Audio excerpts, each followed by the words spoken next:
Саламатсыздар ма, YouTube каналының көрермендері.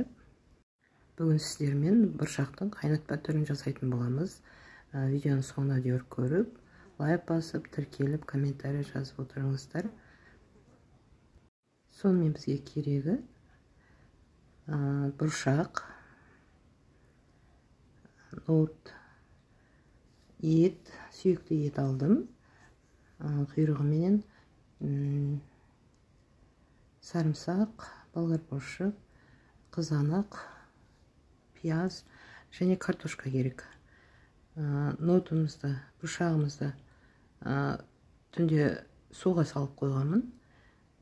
Таңертең істеп жатырмын. Кастрюлькамыздың ыдысымыздың түбіне салып, үстіне етімізді жайғастырып, су құйып, қарапайым ет асқандай асатын боламыз, пісіретін боламыз.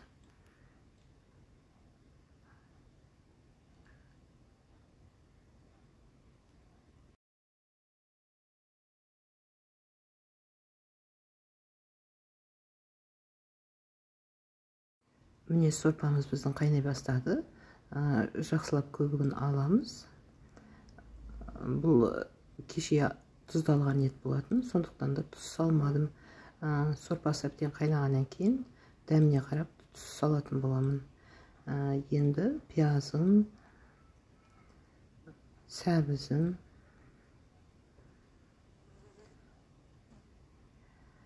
және қызанақты салып қосып қайнататын боламыз. Сорпаға ерекше дәм береді бұлары.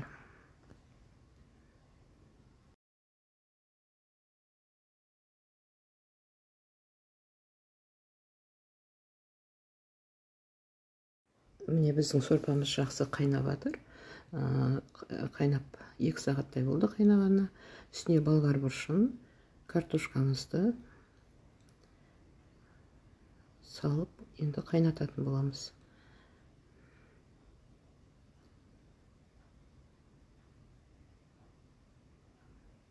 Sarımsağımızды да саламыз бұған. Сөйтіп тағы бір 20 минутқа қайнататын боламыз.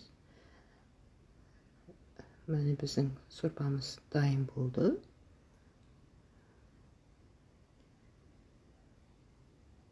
Керемет жұмсақ сорпа болып шықты. 2,5 сағаттай қайнады бұл сорпа. Бұршағы да керемет жұмсақ болды, еті де жұмсақ болды. Міне біздің сорпамыз дайын. Бұршақ сорпамыз сіздермен бірге болған Лейла. Видеоның соңына дейін көрсеңіз, лайк басып, комментарий жазып, каналға тіркеліп отырыңыздар.